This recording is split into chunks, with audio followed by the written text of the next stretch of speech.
Assalamualaikum warahmatullahi wabarakatuh. Selamat datang di channel Rasa Hidup bersama Bang Tio, mantan cleaning service yang merasa dirinya ganteng akhirnya mendaftarkan diri untuk menjadi coverboy, tapi hanya diterima sebagai office boy dan langsung ditolak gara-gara minta kenaikan gaji kan gitu. Dan langsung dipecat juga. Nah, setelah dipecat dari satu tempat lainnya, akhirnya memutuskan diri untuk menjadi content creator alias YouTuber.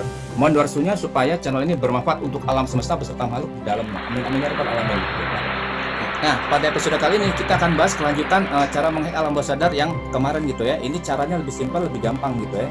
Sederhana. Jadi kan pada dasarnya apa yang kita inginkan itu ada di alam sadar. Nah, kalau kita pengen keinginan kita kesampaian, cita-cita kesampaian, itu kita buat cara supaya alam keinginan kita yang ada di alam sadar itu masuk ke pikiran bawah sadar gitu kan. Nah, caranya itu sebenarnya ada banyak cara, tapi ini untuk yang ini saya berikan yang lebih sederhana. Jadi kita Sarah cukup melakukan 3 hal ringan ya. 3 hal ringan ini itu maka itu insya Allah itu sama Sang Maha Pencipta itu akan dijabah, akan dikabulkan apa yang kita inginkan. Kita pengen kaya, kita pengen punya istri cantik, suami ganteng, pengen punya mobil mewah, pengen punya rumah besar gitu. Itu mudah gitu ya. Jadi cukup dengan membuat supaya keinginan kita yang ada di alam bawah sadar. Caranya lakukan 3 hal ini gitu. Yang pertama itu kan Sarah itu cukup bersedekah ya gitu. Jadi ini powernya di sini apa kekuatan sedekah sedekah ringan aja gitu. Jadi sedekah kepada orang sakit tuh, sedekah orang sakit gimana? Jadi maksudnya kunjungi orang sakit gitu kan. Orang sakit itu biasanya kan dia perlu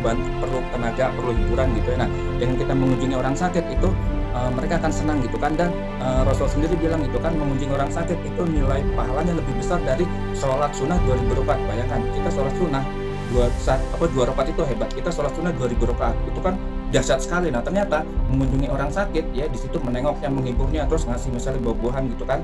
Nah, itu tanpa harus ngasih uang, tapi kalau mau ngasih uang itu lebih bagus lagi. Tapi kalau enggak, kita cukup datang menghibur dia, nah itu dia akan senang. Nah, itu nilainya lebih besar dari 2000 rakaat sunnah. Pada sholat sunnah 2000 rakaat tinggi ya, ini lebih tinggi lagi kan, hebat tuh. Jadi cuma mengunjungi orang sakit, nggak susah ya gitu kan, seperti itu ya. Oke. Jadi mulai sekarang kalau ada misalnya ada tetangga kita, teman kita ada yang sakit, itu bergegaslah berkunjung karena ini segera mempermudah keinginan kita itu diproses di alam bawah sadar. Oke, seperti itu. Yang kedua gitu kan, kita sama ini mengunjungi orang yang membutuhkan bantuan kita. Jadi kalau ada korban bencana alam itu kan, kenapa kok kalau orang dari berbagai pelosok itu begitu ada korban bencana mereka bersigap berlomba-lomba memberikan bantuan karena mereka sadar inilah momen yang paling tepat supaya keinginan mereka terkabul. Jadi kalau Sarah misalnya ada dekat dengan lokasi korban bencana alam gitu kan, nah itu coba itu kita bantu gitu kan. Kalau misalnya dengan uang tidak bisa, dengan makanan gitu. Makanan kita, wah saya punya makanan, nah dengan pakaian ya, pakaian bekas atau pakaian bagus ya, yang masih layak pakai. Kalau masih nggak punya juga, kita semangat tenaga gitu kan, itu yang seminim-minimnya kita semangat tenaga. Itu di dalam korban bencana alam itu pasti kan perlu ribuan sukarelawan gitu kan. Nah, jadi mereka akan dengan senang hati kalau kita bantu dengan tenaga kita gitu kan. Kalau kita dengan logistik nggak punya, dengan tenaga kita pasti senang gitu kan,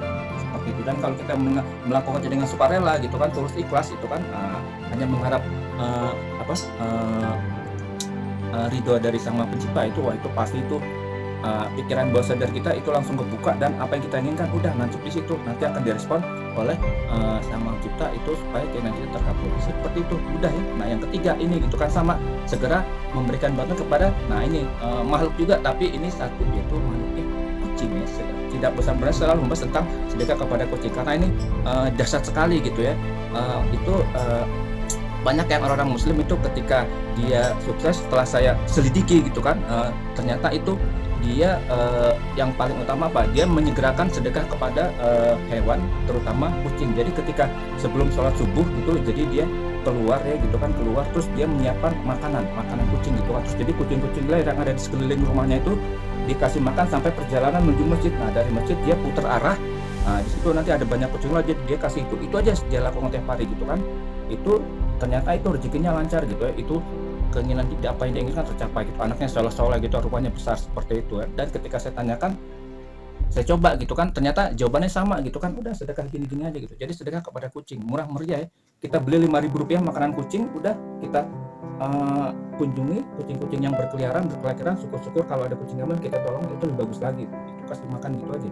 Sederhana itu, tapi itu dalam pandangan Sang Maha Pencipta itu luar biasa. Itu akan mempermudah pikiran alam bawah sadar kita diproses. Oke, begitu. Jadi 3 langkah ringan ya. Nah, intinya adalah sedekah tapi nggak susah-susah, mengunjungi orang sakit, mengunjungi korban bencana alam, kemudian memberi makan kepada kucing liar yang ada di jalanan. Oke, mudah sekali ya gitu. Nah, coba laksanakan ini. Nah, tunggu dalam waktu dekat atau mungkin hanya beberapa hari atau kurang dari seminggu gitu.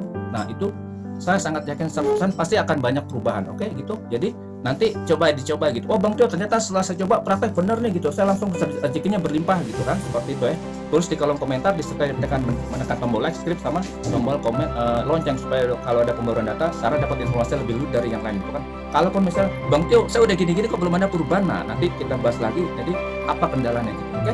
Demikian, sampai jumpa pada episode berikutnya. Alam Basada Hack part 3 gitu kan. Nah, seperti itu, mudah-mudahan bermanfaat untuk lingkungan. Kalau menurut Sarah Endurhot, kirim kepada teman-teman Sarah gitu kan. Nah, seperti itu. Terima kasih. Sampai jumpa pada episode berikutnya. Diletak dulu deh. Wassalamualaikum warahmatullahi wabarakatuh.